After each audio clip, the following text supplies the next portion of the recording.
Me vine de mi pueblo cuando era muy joven. Mi padre y yo teníamos constantes discusiones por la manera en que bebía y la forma como trataba a mi madre. Cuando era pequeño me asustaba cuando él tomaba y se ponía agresivo. Aún era adolescente, pero había crecido muy pronto. Esa noche mi padre volvió a beber como de costumbre. No sé por qué motivo comenzó a gritarle a mi madre. Después vino el golpe. No lo pude aguantar y me fui tras él y lo golpeé. Como lo agarré desprevenido, trastabilló y cayó al suelo. Se quedó sorprendido y aturdido por mi acción. Mi madre me dijo que me fuera de inmediato del pueblo. Me pidió que tomara lo indispensable y me marchara con su hermana a Guadalajara. Así fue como salí inesperadamente de mi pueblo cuando apenas tenía 17 años. Llegué en la madrugada a la casa de la tía Alicia. Ella vivía muy cerca de la estación del ferrocarril de Guadalajara. Caminábamos escasas 2 cuadras y ya llegábamos a la estación.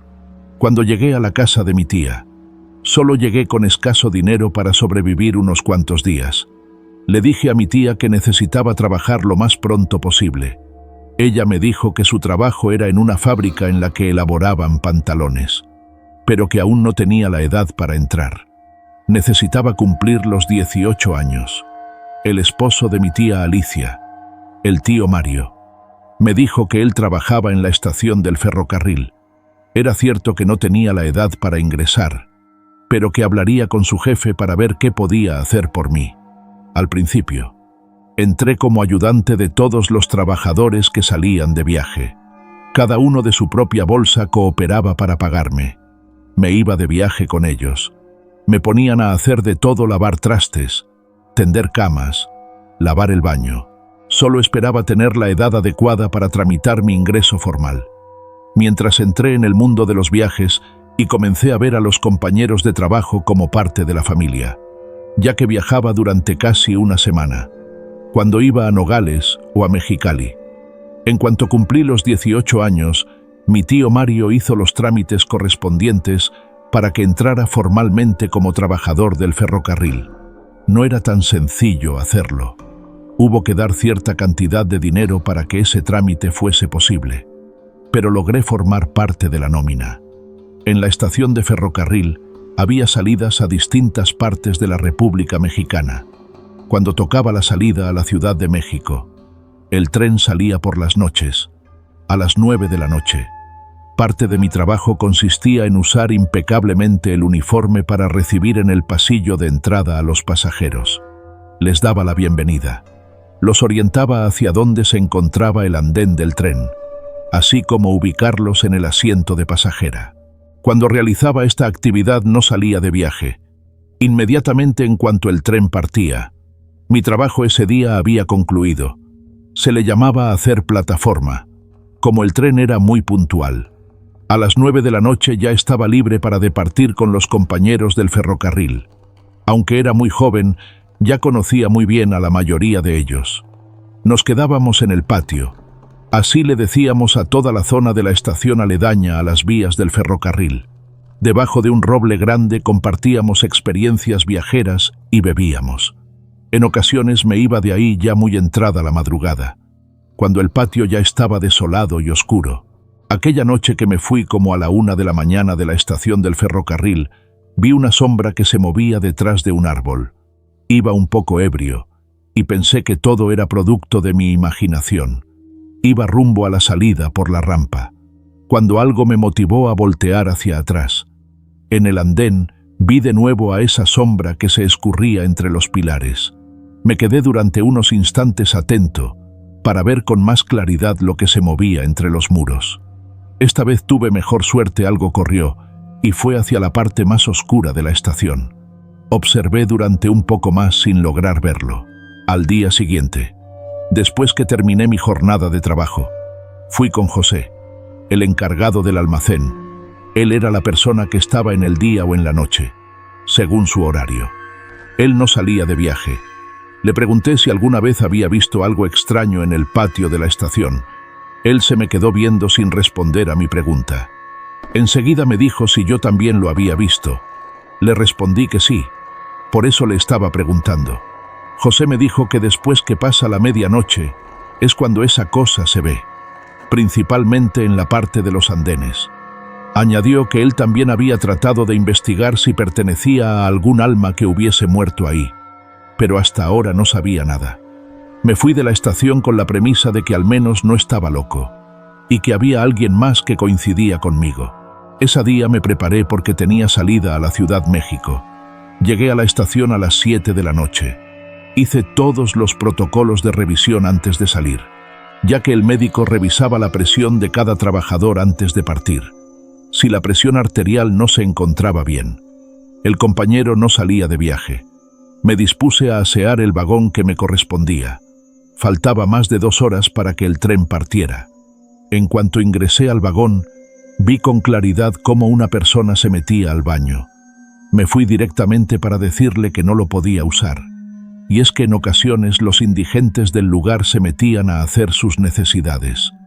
Toqué molesto la puerta. Cuando vi que nadie respondió a mi llamado, abrí la puerta con mi llave, pero al interior del baño no había nadie. Estaba seguro de haber visto una persona que corrió hacia ese lugar. Fue por demás que revisara en todo el vagón. No encontré a nadie. Durante mi trayecto a la Ciudad de México, después que atendí a cada uno de los pasajeros y realicé mis actividades, me fui un rato a la parte de atrás del vagón, a observar el paisaje. Se veía muy poco porque reinaba la oscuridad. Sin embargo, con la poca luz de la luna, era posible disfrutar de la naturaleza. Se acercó conmigo Juan, mi compañero de viaje. Él me preguntó si no había visto nada extraño en mi vagón. De inmediato le respondí que sí. Él continuó diciéndome que no era la primera vez que le pasaba, ya en otras ocasiones, únicamente cuando tenía viaje a la Ciudad de México. Era cuando le sucedía. Me dijo que veía a un hombre de extrema delgadez y color muy pálido, que cuando se asomaba al andén antes de partir, lo veía fijamente y se despedía de él, diciéndole adiós con su mano. Ha preguntado a otros compañeros sobre él, pero nadie dice haberlo visto. Solo hasta que yo le pregunté coincidimos en lo mismo. Era la primera vez que viajaba con mi compañero Juan. Nos quedamos un rato conversando y nos fuimos a descansar un poco. Antes de llegar a la siguiente estación, me acomodé en el asiento de atrás. Era el que siempre nos asignaban para viajar. El frío comenzaba a calar hasta los huesos, así que me tapé por completo con mi cobija. Me fui quedando dormido, hasta que hubo un momento en que escuché que alguien pronunciaba mi nombre. Me desperté abruptamente. Me quedé por un instante atento, tratando de comprender lo sucedido.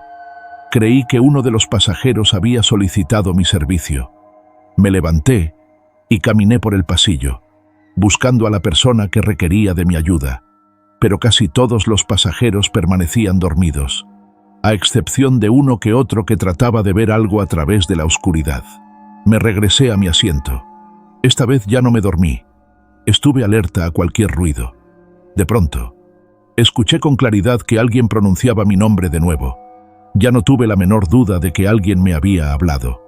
Después de lo ocurrido, no volví a escuchar nada. El tren emitió el clásico pitido de que nos encontrábamos a punto de llegar a uno de los poblados. Aunque era de noche, los vendedores no faltaban en el andén, ofreciendo los servicios de comida y bebida. Aunque el tren tenía servicio de comedor, a cierta hora se cerraba el servicio de restaurant y no se podía adquirir alimentos. Así que los pasajeros aprovechaban para bajar un momento y consumir algo. Me acerqué con una de las vendedoras para comprarme un chocolate caliente. Le estaba pagando cuando vi una sombra que caminaba a través de la vía, en sentido contrario del rumbo que tenía el tren. Ni siquiera esperé el cambio. Me encaminé hacia esa parte de la vía, pero cuando llegué al lugar la sombra había desaparecido. El viaje de regreso estuvo sin contratiempos. Llegamos a Guadalajara por la noche. Era necesario esperar a que todos los pasajeros se fueran. Así era como podía limpiar todo el vagón. Al final dejaba la limpieza del baño. Era el lugar que menos me gustaba asear. Mientras lo lavaba me cerraron la puerta por fuera. Intenté abrirla sin conseguirlo. Grité muy fuerte, hasta que llegó Juan a abrirla. Le dije que no me había gustado que me encerrara en el baño, Él se mostró extrañado. Me dijo que él solo había entrado al vagón para que nos fuéramos juntos. Me quería invitar una cerveza. Fue en el momento en que me escuchó gritar. Le comenté a Juan que no tenía la menor idea de quién pudo hacerme eso. Por fortuna él pasó por ahí. Si no me hubiese quedado toda la noche en ese lugar. Nos fuimos juntos mi compañero y yo. Primero nos encaminamos a firmar nuestra llegada. Mientras cruzábamos las vías, pude ver de nuevo a esa sombra que movía con rapidez. Le dije a Juan. Él también me dio una palmada en el hombro y me apuntó hacia la misma dirección. Ya no tuve la menor duda de lo ocurrido. Les mentiría si le dijera que no nos dio miedo. Y es que ya eran casi las 11 de la noche. La estación se encontraba vacía y oscura. Y con el frío que hacía, se alcanzaba a ver como una ligera niebla, solo al fondo. En el almacén se escuchaba la música de Pedro Infante que Félix tenía en la radio. Lo que sea que estaba en la estación se detuvo. Lo supe porque dejé de oír el ruido de los pies al pisar las piedras sueltas. Nos quedamos parados sin saber cómo reaccionar, pero notamos que la sombra comenzó a moverse hacia el lugar en que nos encontrábamos. Juan y yo no nos quedamos a averiguar qué sucedía. Corrimos hacia el almacén. Ahí nos metimos con Félix. Cuando él nos vio, nos dijo de broma si habíamos visto al diablo. Le respondimos que quizás sí era. Félix cambió su sonrisa al vernos tan asustados. Nos dijo que tuviéramos mucho cuidado. Él llevaba varios años trabajando en el turno de noche y había visto de todo, pero prefería callarse para que no se fueran a burlar de él. Nos sentamos al lado de Félix. Cuando vio nuestro interés, comenzó a decirnos que hace varios años conoció a otro compañero de trabajo. Al igual que nosotros, él también salía de viaje. Nos dijo su nombre y sus características físicas. Se llamaba Rogelio. Le dije que yo no lo conocí. Juan trató de recordarlo. Dijo que quizás a él sí le había tocado salir con él en algún viaje. Félix continuó diciendo que él había llegado a ser conductor de ferrocarril, y no precisamente porque manejara el tren, sino porque así se les decía a los que alcanzaban un rango más alto en el escalafón del ferrocarril. Él se encargaba de supervisar a los empleados como Juan y yo, de que cumpliéramos con el horario y con el trabajo correspondiente. De cierta manera, él era responsable de que todo saliera bien durante un viaje. Félix nos dijo que Rogelio siempre fue una persona responsable y atenta a su trabajo. El uniforme lo usaba de manera impecable, hasta que en una ocasión tuvo una situación familiar que lo llevó al borde de la locura.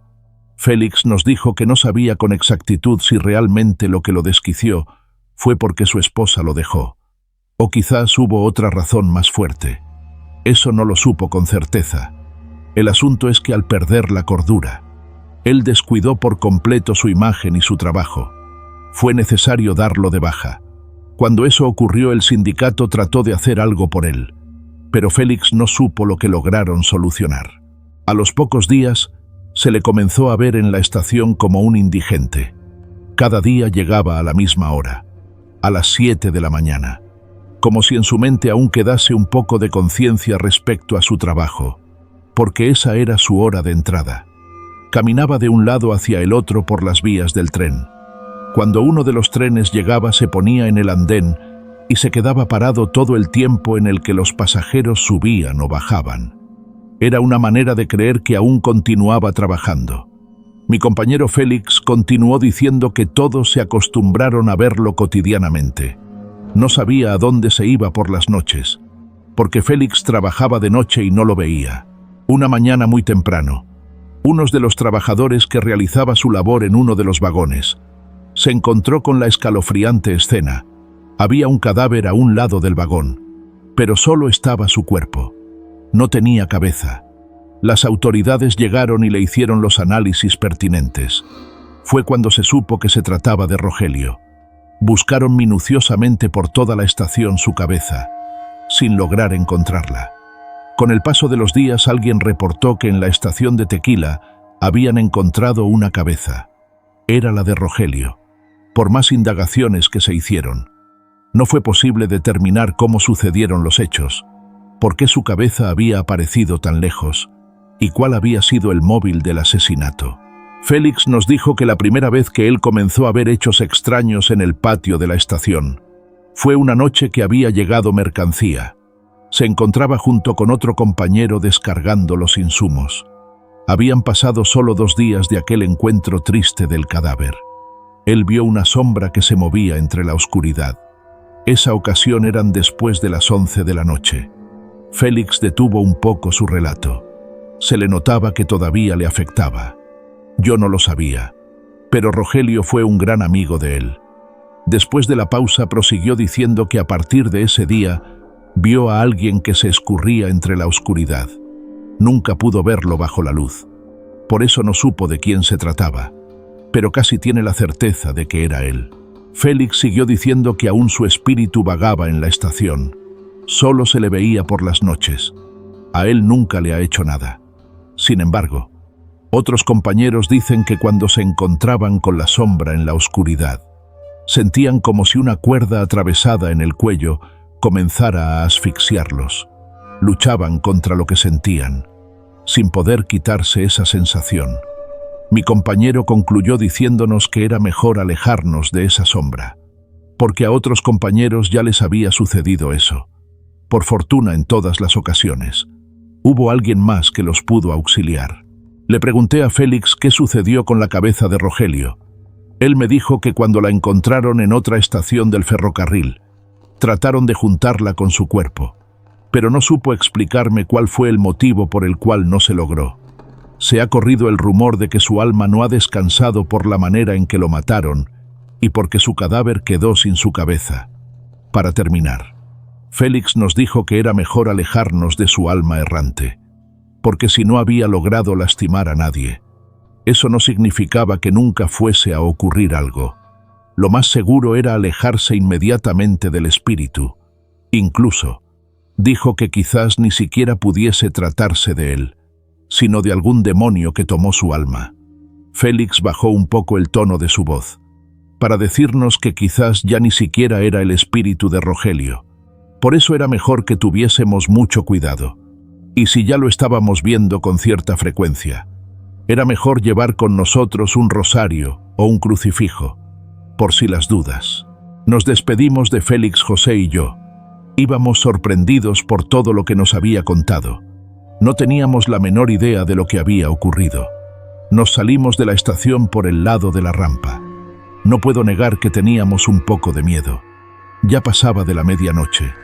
Los dos volteamos a todos lados con miedo de que la sombra nos fuera a seguir.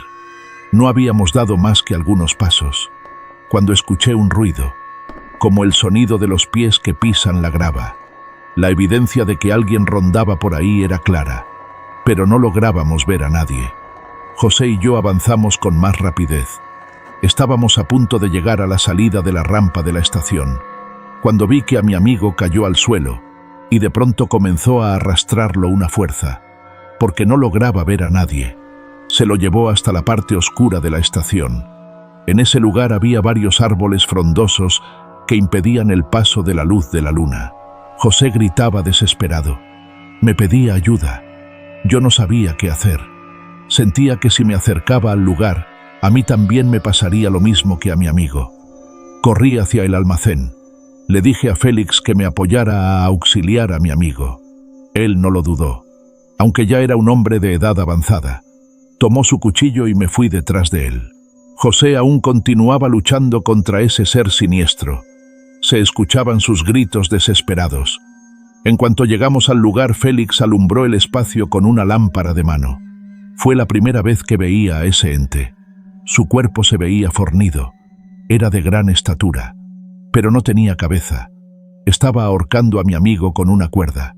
Él luchaba con sus manos tratando de quitársela, pero la fuerza de ese ser era más que la de cualquier ser humano.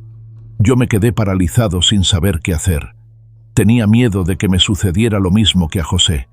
Él imploraba que lo rescatáramos. No me di cuenta cuando Félix se dejó ir sobre él, tratando de cortarle la mano que sujetaba a José. Solo pudo hacerle un rasguño, porque el ente tomó a Félix con la otra mano. Lo sujetó y lo levantó. Tenía una fuerza descomunal. No sé cómo pude recordar las palabras de Félix, que me habló de un rosario o de un Cristo. Busqué entre mi mochila. Ahí traía un rosario tejido que me habían dado durante el viaje. Lo saqué y se lo mostré al ente. Pero él quedó inmutable ante el hecho. No sirvió de nada.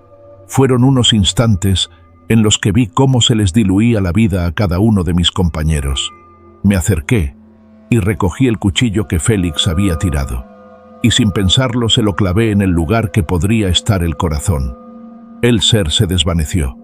Solo sentí como una ráfaga de viento helado. Mis amigos quedaron tirados en el suelo. Me acerqué para auxiliarlos. Por fortuna aún tenían vida. José era el que se encontraba muy mal. Fue necesario llevarlo con el médico de la estación. Con las atenciones que le dieron pudo estar bien. Sin embargo, en su cuello quedó la marca de la soga que lo estaba ahorcando. Quedé con mucho temor con lo ocurrido. Creo que ese ser siniestro que vimos no solo era el alma errante de Rogelio, sino que su cuerpo era utilizado por un demonio. Otros compañeros dicen que ellos escuchaban o veían la sombra sin que los lastimara. Pero yo ya no me confío. Trato de salir por la entrada principal de la estación de ferrocarril.